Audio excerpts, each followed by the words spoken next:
নমস্কার বন্ধুরা, মিতা রান্নাঘরে আজকে গ্রিন চিলি সস করব। কিভাবে করব আপনারা দেখুন। এই যে আমি 250 গ্রাম লঙ্কা নিয়েছি। এইটা আমি ভালো করে ধুয়ে নিয়েছি 3-4 বার ধরে। আমি গোটা লঙ্কা নিয়েছি, আপনারা কুচো কুচো করেও করে কেটে নিতে পারেন। এই যে আমি আলু নিয়েছি, আর এই যে আদা টুকরো টুকরো করে নিয়েছি, আর রসুন নিয়েছি 5-6টা রসুন আর একটা আলু। এই যে আমি কড়াই জল দিচ্ছি।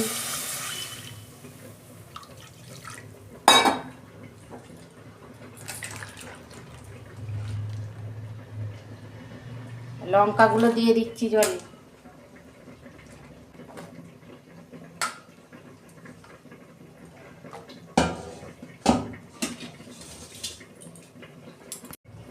এই যে আলু আদা রসুন সব দিয়ে দিচ্ছি আমি।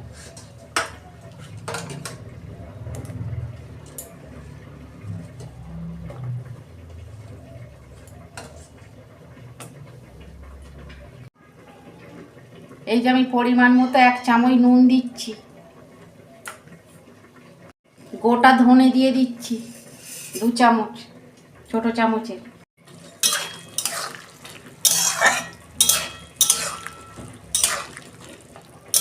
এবার একটু নেড়ে চেড়ে ঢাকা দিয়ে দেবো 5 মিনিট। একটু জল জল থাকতে সিদ্ধ হবে। এই যে আমি ঢাকা দিচ্ছি। দেখুন বন্ধুরা, ঢাকনা খুলছি। এইটা একদম তো শুকনো করবো না, অল্প জল থাকবে। আলুগুলাই দেখুন সিদ্ধ হয়ে গেছে।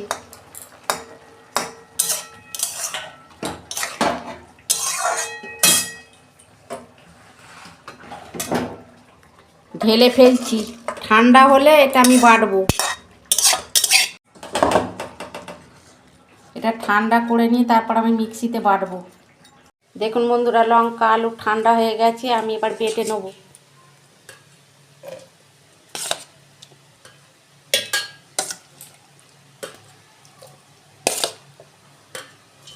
বন্ধুরা, আমি সব ঢেলে ফেলেছি। আমি এবার বেটে নেব।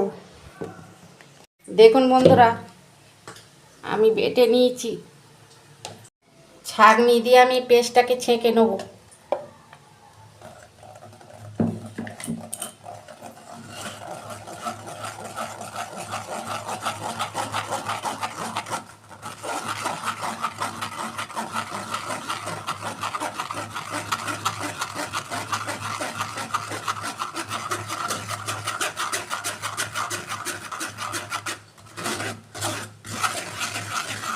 এইরকম গ্রিন চিলি সস আপনারা বাড়িতে বানিয়ে রাখবেন, 6 মাস ধরে খাওয়া যাবে এটা। দেখুন বন্ধুরা, কি সুন্দর ছেঁকে নিয়েছি দেখুন। আর অল্প একটু আছে।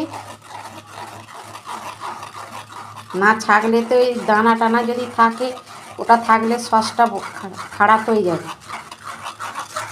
দেখুন বন্ধুরা, এই ছিবড়ে কতটা বেরিয়েছে দেখুন। এইটা আমি কিন্তু ফেলে দেবো।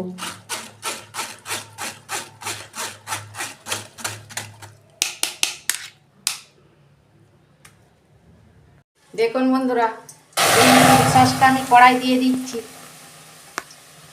কত সুন্দর হয়েছে দেখুন সসটা। দেখুন বন্ধুরা, এতে আমি ভিনিগার দেবো।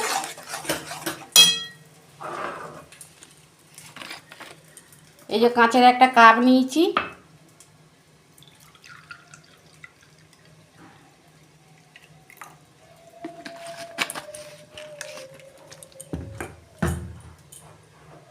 এই যে ভিনিগারটা দিয়ে দিচ্ছি। ভিনিগারটা দিলে সসটা অনেক দিন থাকবে।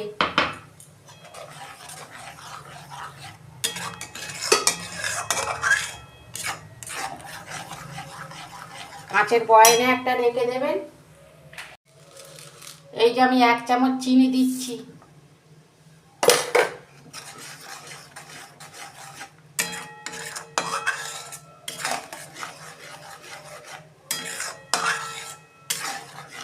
এরকম ঘরে আপনারা বাইরে রেখে দেবেন, অনেক দিন যাবে। ফ্রিজে রেখে দিলে কাঁচের বয়ামে করে।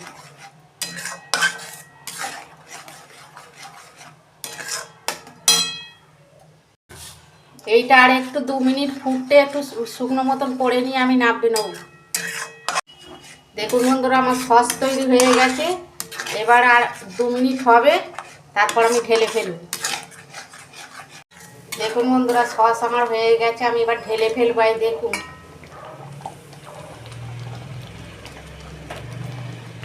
দেখুন একটুকু কিন্তু জল নেই। দেখুন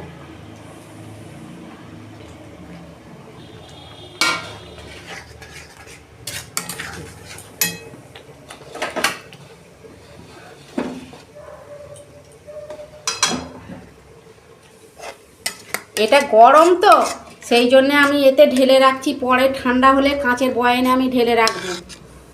দেখুন বন্ধুরা, এতে আমি কোনো কালার দিইনি তো কত সুন্দর হয়েছে। দেখুন দোকানের সসের মতন। আপনারা এরকম করবেন আর কমেন্টে লিখবেন। আর আমার রান্নাটা যদি ভালো লাগে আমার পাশে থাকবেন, আর লাইক কমেন্ট আর সাবস্ক্রাইব করবেন, আর প্রচুর প্রচুর শেয়ার করে দেবেন। এর আমি নিত্য নতুন রান্না আপনাদের পাশে তুলে ধরবো। সবাই ভালো থাকবেন, সুস্থ থাকবেন। দেখা হচ্ছে পরের ভিডিওয়ে। ধন্যবাদ।